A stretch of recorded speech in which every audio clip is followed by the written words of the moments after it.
ఇవాల్టికి కూడా కుల వివక్ష పల్లె ప్రాంతాల్లో ఎట్టాగా వ్యాపిస్తోంది అనడానికి సజీవమైనటువంటి సాక్ష్యం ఈ ఉదంతం. ఏదైతే సాయి చంద్ అనే ఒక కుర్రోడు నూజివీడు మండలం దగ్గర ఒక అమ్మాయి ప్రేమించుకున్నారు, పెళ్లి చేసుకున్నారు గుళ్ళో. అయితే ఆ అమ్మాయి పెద్దలకి నచ్చలేదు. ఆ అబ్బాయిని తీసుకెళ్ళి నడి రోడ్డు మీద పోల్కి కట్టేసి కొట్టారు. ఈ వీడియో సోషల్ మీడియాలో వైరల్ అవ్వడంతో పోలీసులు స్పందించి నూజివీడు రూరల్ పోలీసులు 6గురిని అరెస్ట్ చేశారు. కొట్టిన వాళ్ళలో 3 మహిళలు కూడా ఉన్నారు. అమ్మాయి కుటుంబ సభ్యులు, అమ్మాయి బంధువులు కలిసి కొట్టారు అతన్ని.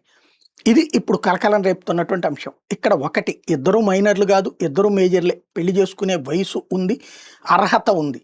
అయితే తల్లిదండ్రులు ఇంతకాలం పెంచి పోషించిన తర్వాత ఎవరికో పడిపోయి ఇట్లా చేసుకుందన్న ఆగ్రహం ఉండటంలో తప్పులేదు. కానీ కొట్టడం, అబ్బాయిని కొట్టడం అనేటటువంటిది ఖచ్చితంగా తప్పు అవుతుంది. అందులో కట్టేసి కొట్టడం, నడి రోడ్డు మీద కొట్టడం అన్నటువంటి.